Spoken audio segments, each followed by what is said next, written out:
Hello everyone, this is Mong Dipali. So তোমরা সবাই কেমন আছো? আশা করি ভালো আছো, আর আমিও খুবই ভালো আছি। সো আজকে এই গরমের মধ্যে আমি যাচ্ছি কলেজে এক্সাম দিতে, আর আমার বই খাতা আমি গুছিয়ে নিচ্ছি ব্যাগে। আর বলতে বলতে আমি রেডিও হয়ে গেছি কলেজের জন্য। ফাইনালি আমি কলেজ চলে আসি, বাট মাঝখানে কোনো ভিডিও করতে পারিনি কারণ আমার অনেক লেট হয়ে গেছিলো। আর এখানে যাদের বসে থাকতে দেখছো, এদের আগেই এক্সাম হয়ে গেছে আর আমাদের এখন হবে। আর এটা হচ্ছে আমাদের ক্লাসরুম যেখানে আমাদের এক্সাম হবে। A few moments later. Finally আমাদের এক্সাম শেষ। তো এখন আমরা সবাই মিলে যাব মাঠে, কারণ প্রচুর গরম, সেই কারণে আমরা সবাই মিলে আম মাখা খাবো। তো বলতে বলতে আমার দুজন ফ্রেন্ড চলে আসে আম মাখা খেতে, আর এখানে একজন আম মাখা খাওয়ার জন্য আগে থেকেই কিভাবে বসে আছে। তো আমরা এখন খাবো আমের আচার। আচ্ছা, তোকে খাইতে হবে না, তোকে কেউ খাইতে বলছে। আর আমাদের হাতে যার হাতে সব থেকে বেশি জাদু আছে সে এখন আচার মাখাচ্ছে।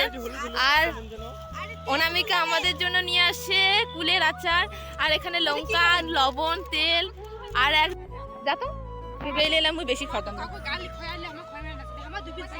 ইয়েস,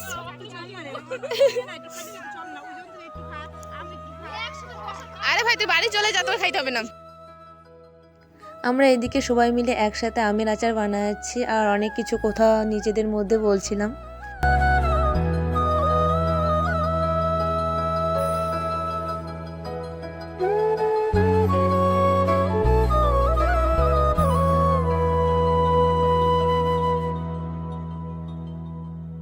ফাইনালি আমাদের আম মাখা কমপ্লিট, আর সবাই আমরা একসাথে এখন খাবো। সবাই মিলে খাওয়ার মজাটাই আলাদা।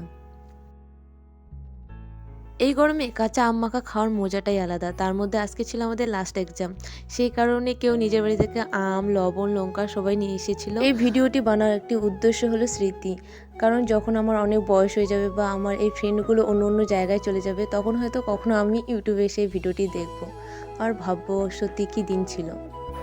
আমরা এখানে সবাই আম মাখা খাওয়া নিয়ে ব্যস্ত ছিলাম, আর এখানে আমাদের গল্পের কোনো শেষ ছিল না।